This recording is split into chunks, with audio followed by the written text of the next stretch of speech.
anong mensahe ang kailangang marinig ng mga Cancer sa period na to. Pwedeng nangyayari na itong magiging reading natin or mangyayari pa lang. Kung hindi man para sa inyo itong magiging reading natin, di baka para sa someone na malapit sa inyo o sa someone na kakilala nyo mismo. Baka may lumabas na gender, mamaya gawin nyo na lang energy, masculine at feminine energy. Pwede rin naman na huwag nyo nang pansinin ang gender. Hindi ko masasabi kung anong magiging reading, kung positive ba o negative. Depende sa kung anong mapipick up mong energy. Wala masama kung papanoorin ang sun, moon at rising sign, kasi bakalin man sa mga yan ay mag-resonate na sa sitwasyon nyo. So, meron tayong 3 of Swords, 8 of Swords, the Empress. And why yung 3 of Swords?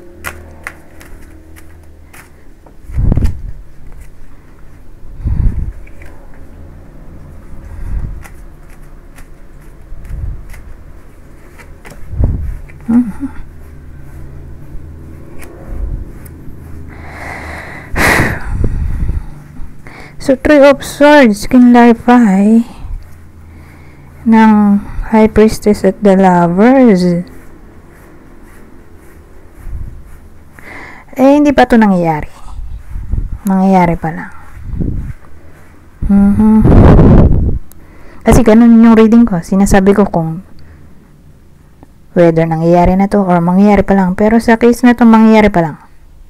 Hindi pa siya literal na nangyayari. Mangyayari pa lang.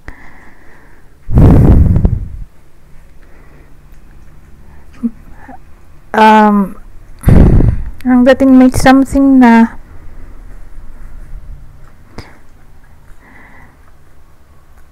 magkukos ng pain dito o heartbreak.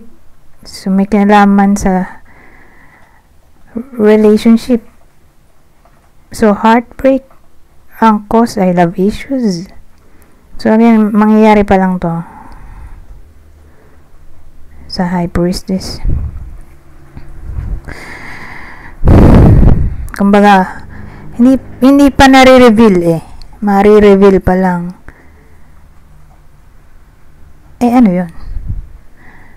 Ano yung something na may kinalaman sa relasyon na pwede mag-cause ng heartbreak?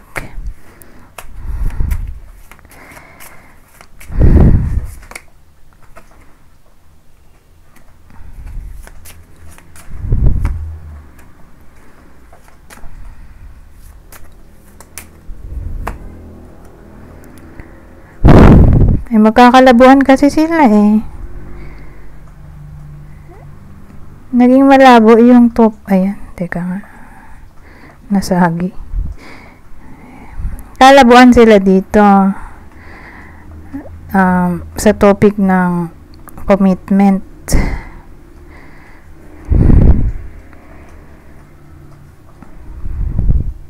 Kasi ito ay card ng negativity So, maaring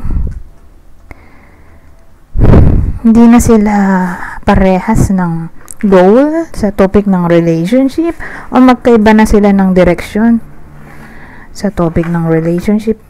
Meron silang hindi mapagkakasunduan sa topic ng commitment na pwedeng mag-lead sa separation, kaya may heartbreak dito.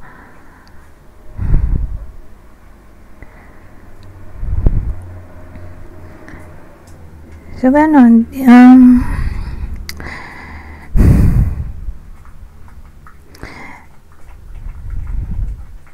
Naging malabo dito yung topic ng relationship, partnership, commitment.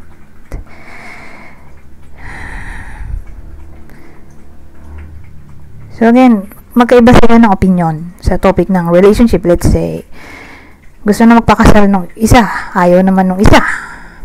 Gusto nang magkaanak ng isa, ayaw ng isa. Gusto na mag-move in together in a way na magsama na sa isang bubong ng isa. So, yung partner ayaw pa. Ganon, yung example. May opposition. Hindi sila parehas ng opinion sa topic ng relationship, Pero at least wala namang third party dito eh. Kumbaga, pero ng incompatibility.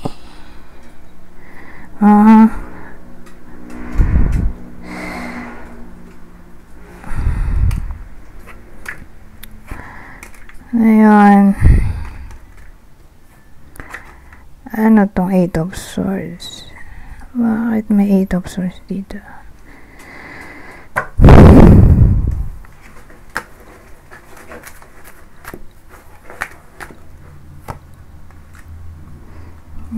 Ito na naman, 2 of Cups. Kanina, the Lovers. Ngayon, 2 of Cups na.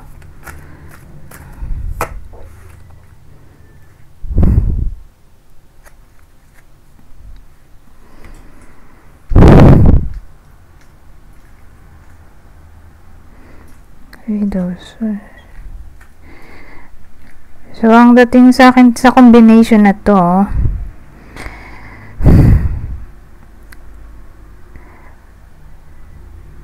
pareha silang ayaw mo na makausap ang isa't isa.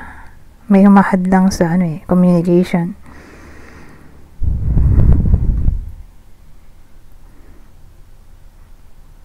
So, ang dating dadaan sila sa period ng no contact. Kasi sila parehas ayaw nilang mag-usap.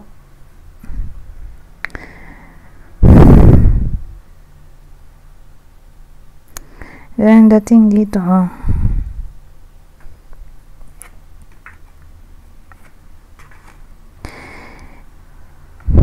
Ngayon, ano tong Empress?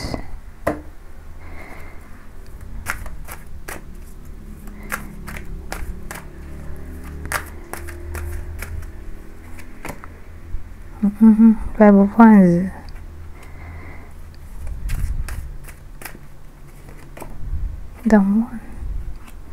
Pero maganda to, don't worry. Pero paano ko i-connect?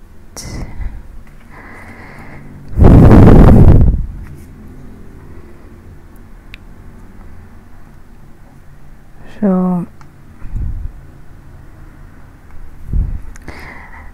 ang dating sa akin, may someone na mag-i-initiate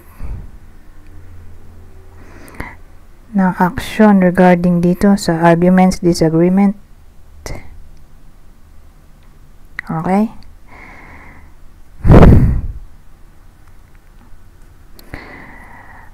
Ayan.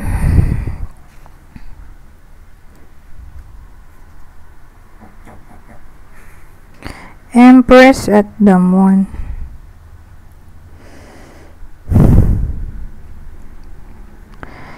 Ang dating sa akin, may someone na magti-take action sa topic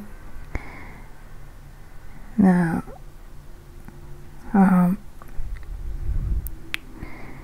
confusion, illusion, darkness, fear, instability, inconstancy, or may makikipag-usap na. Ang tanong, sino?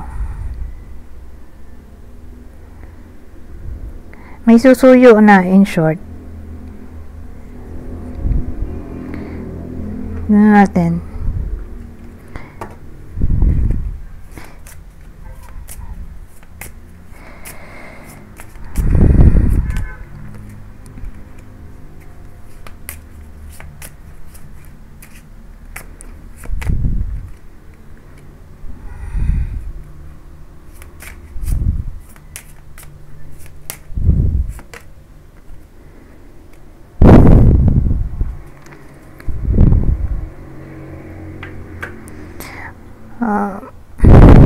Walang lumabas na tao, although tao rin naman to. Pero 9 of Hearts to eh.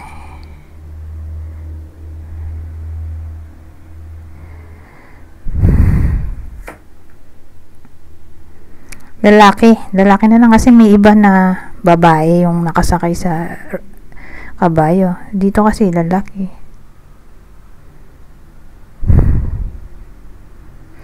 Probably lalaki. Or babae, kung extrovert. Basta, ano na lang, in short, masculine energy, siya yung susuyo. Kasi ano to, connection, ito naman communication.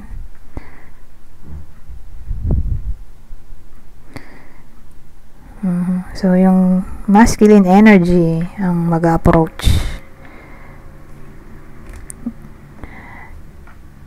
Or mag-initiate ng communication sa feminine energy na magkaayos na sila. Yun ang potential outcome sa The Empress natin kanina. Anyways, since love reading yon,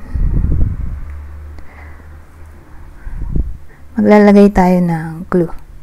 Ito ang possible partner ng Cancer sa reading na to. So, tatama to sa magkarelasyon eh. So, hindi pa to nangyayari. Mangyayari pa lang.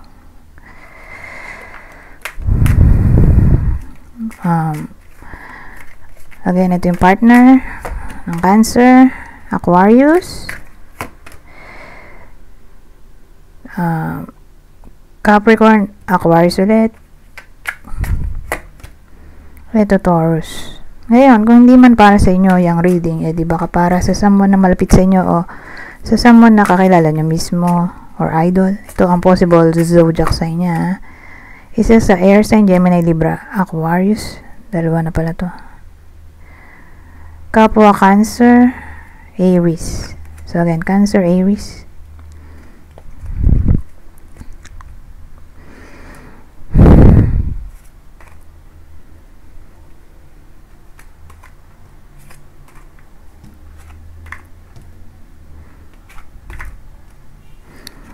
Maglagay ba tayo ng isa pang clue? Bihira ko gamitin to eh. Minsan nalilimutan ko. Since naalala ko, ilagay na rin natin. Same instruction. Kung hindi man tumama sa inyo yung clue na lalabas dito, di baka tumama dun sa person yung kakilala o idol.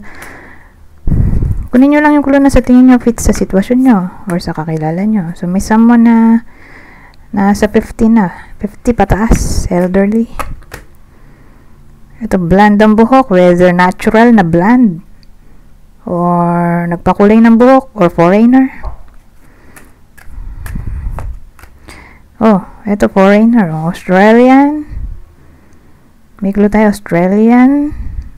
Baka nga foreigner. So, kundi literal na Australian ay baka nga foreigner or may someone na nasa Australia or kung hindi talaga sa Australia ay nasa abroad. May someone na nasa foreign land. Or, kung di man ganun ay nasa long distance relationship. Okay? Sabihin natin parang nasa Pilipinas, pero magkalayo.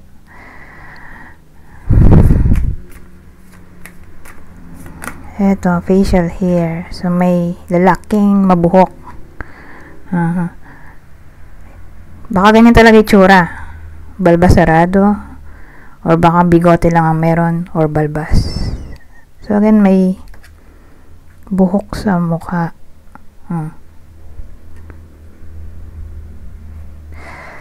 Ay, dito pala to.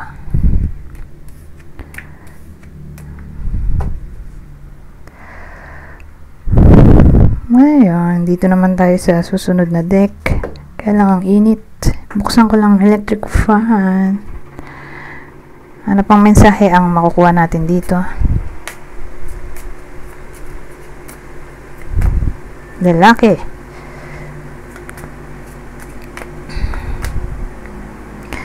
So, pag ganito, ang maaaring tamaan ng reading natin ay lalaki mismo or babae kung extrovert or person nyo to, pwede rin kung babae yung nanonood. May wish na magkakatotoo, wish, dream. O ayun, may achievement daw. Pinabasa ko na lang para mabilis.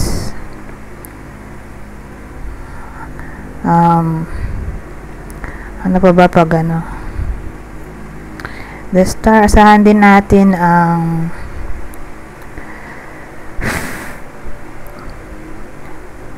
tawag dito, innovation, inspiration, motivation,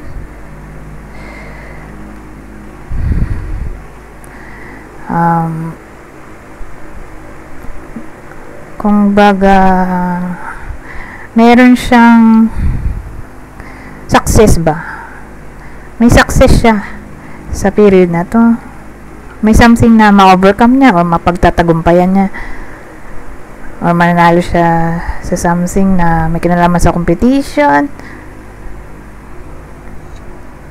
Magiging masaya na lang siya kasi happiness din naman yan.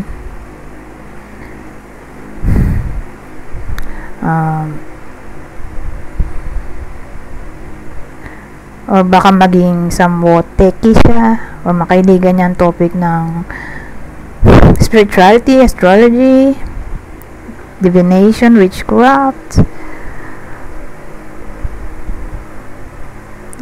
Magiging somewhat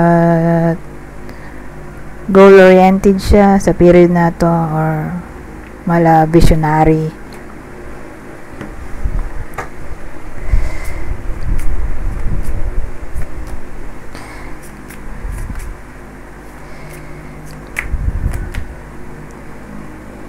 Ito promotion, depende kasi eh.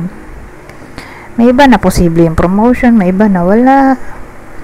So in short, kung hindi posible yung promotion ay increase salary. Kung di pa rin posible yung increase salary through OT or any form na pag-increase ng pera o salary, baka magkapera na lang, lalo na kung matanda na, nasa 50 pataas yung edad, kakapero siya, or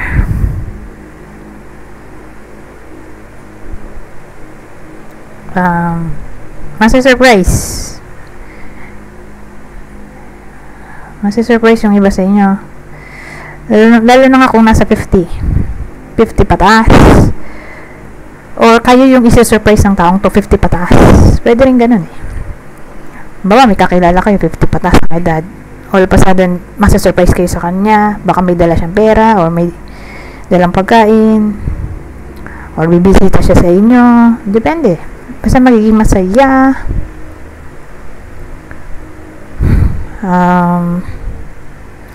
Ano ba? Lily at Clover. Sabihin natin, in times of crisis, may susupport sa iba sa inyo, like financial aid. Asahan natin ng peace and contentment sa period na to. Harmony, pagkakaayos, kung nagkaaway. Unexpected money, unexpected pregnancy, unexpected reconciliation, unexpected passion in all forms.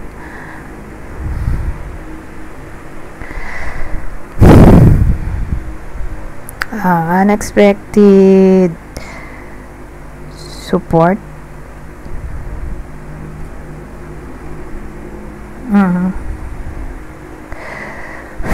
Ano pa ba?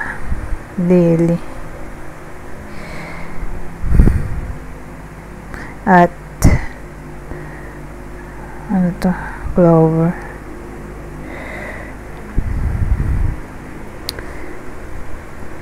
Baka kung hindi to matanda na magpapasaya sa inyo or magbibigay ng something na ay katutuwa nyo, like money, food, gifts, baka ano to, auntie, uncle, grandparents, o co-worker, like boss.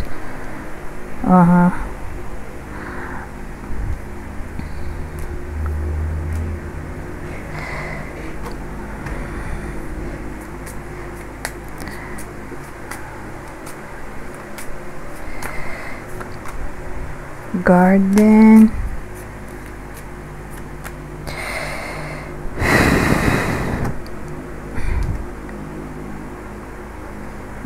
Ano to? di ano to, job interview sa pamamagitan ng technology. Online job interview ay posible sa iba sa inyo, or online exam. Baka nag-apply. May nag-apply, tapos dun ang way of communication sa online. May ganun eh. Hindi mo na kailangan pumunta sa mismong company. Titake ka na lang ng exam sa pamamagitan ng email, or may sasagutan kang parang computerized na exam, ganun. Or yung interview ay via video call na lang. So face to face basis. So kung dito job interview or any form of tawag dito, any form na may kinalaman sa career, na may kinalaman sa networking online, social media,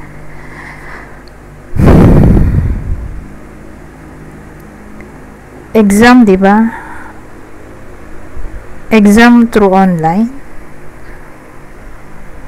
Kung di man literal na sa career, di ba may ganun yung ano,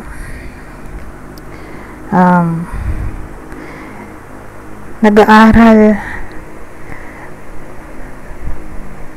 hindi face to face. Baka anak nyo ito hindi mag-aaral sa school, na face to face lang, face to face sa computer. May tawag dun eh, nakalimutan ko na. Di ba nung panahon ng pandemic, ganon, online schooling.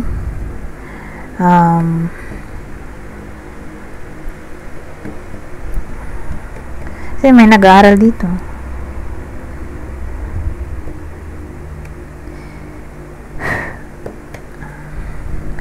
Pwede rin mag-gain ng recognition yung iba sa inyo dahil sa kanilang galing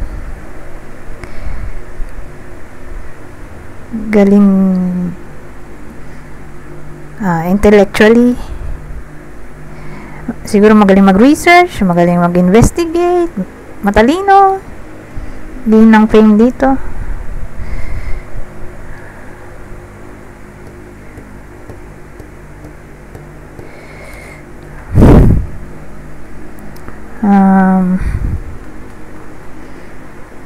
Ay, 23 minutes pa to. Magaling na ako doon. Okay.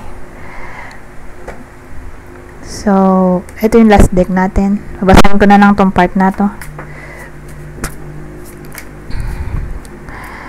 Kukuha lang ako ng 3 cards.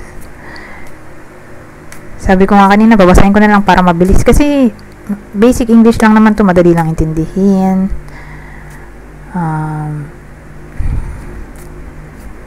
General advice na to sa period na to. Ulitin ko, kunin nyo lang yung mensahe na sa tingin nyo fit sa sitwasyon nyo. When in doubt, ask for guidance. Eto. Let go of perfection. It's good enough and so are you. At ang huli, ano to? The very thing that challenges you can be transformed into your greatest strengths. Anyways, hanggang dito na lang. Goodbye for now.